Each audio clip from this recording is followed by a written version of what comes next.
So you're considering doing business with the Dark Prince. My advice? Don't. Sure, it'll probably net you a huge payday if it goes well. If it doesn't, you'll probably end up painfully dead. Very painfully. So who is he? Let's start off with the official. Prince Xizor was born sometime prior to the year 65 BRS, though the exact date isn't stored in any official database, nor is his exact lineage, though it's clear he is heir to one of the Falleen royal houses. Head of Xizor Transport Systems, a shipping conglomerate based on Coruscant, he's independently very wealthy, before you consider his inherited wealth. His company both moves cargo and builds ships, including the AEG-77 Vigo. You can see the Falleen pointy architectural influence in the design.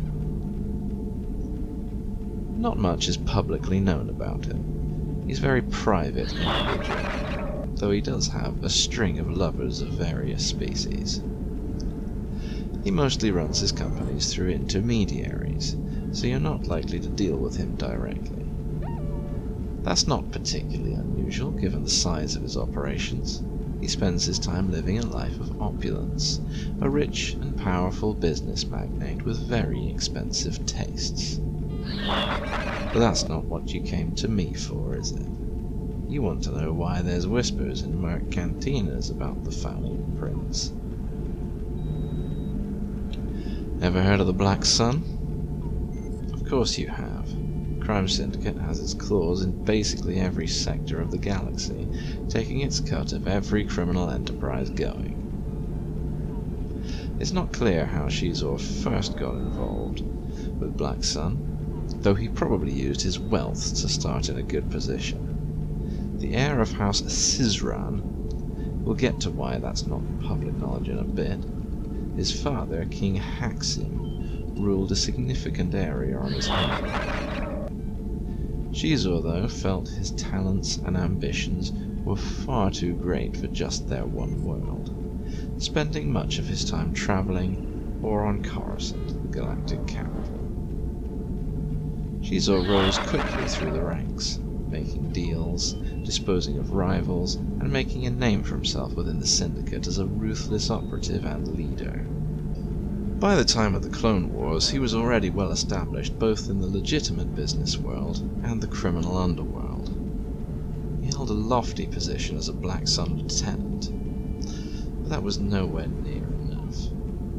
He vied for the position of Vigo, the highest rank other than the Underlord himself.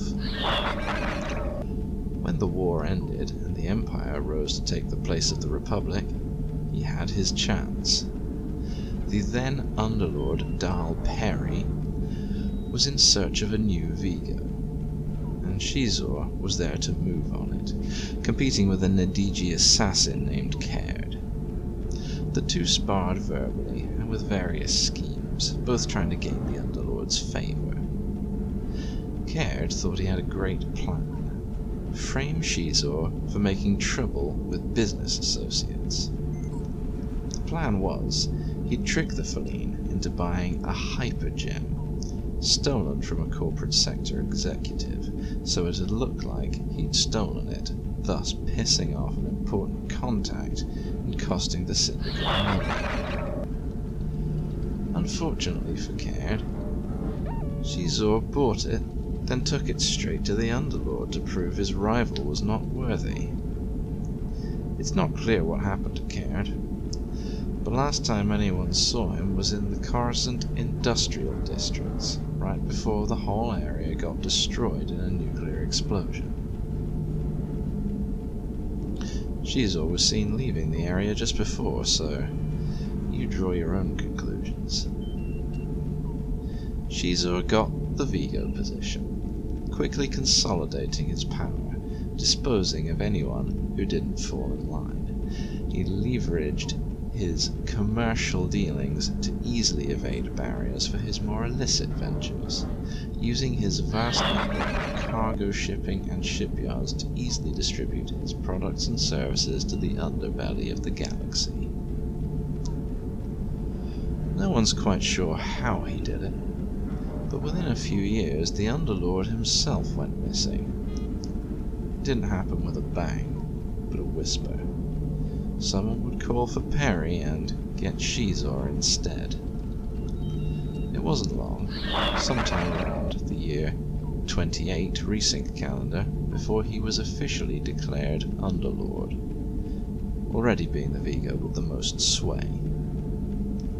He didn't take long to bring the other Vigos under his command, most already fearing him to some degree. Now, we get to why you won't find any official records of his family. Around the same time Xizor became Underlord, 28 post-resync, something happened on Falleen. An Imperial research facility just outside the city ruled by Xizor's father, Haxim of House Xizran, had a containment breach. A flesh-eating bacterium started spreading through the city, person to person, fast-moving, quickly burning its way through the population. Darth Vader, who was in orbit at the time, called for an orbital bombardment of the city and surrounding area, ordering his Star Destroyers to sterilize, burn the ground and make sure nothing could survive, not even a microbe. This act killed around 20,000 Falleen civilians, including King Haxim, and almost his entire family. Xizor, heir to a destroyed city and a dead kingdom, wasn't happy. In fact, he vowed revenge, dedicating a significant amount of his newly found resources to finding a way to destroy the Sith Lord responsible, Vader. And that brings us back to you. If you find yourself in a position to be dealing with Xizor, you need to rethink the choices you've made to get yourself there.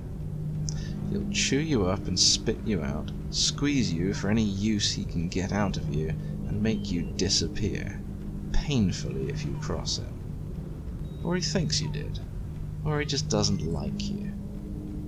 Sure, you might get a big payday if it goes really well. But is that worth the risk of being indebted to the Black Sun Underlord? You decide. May the Force be with you.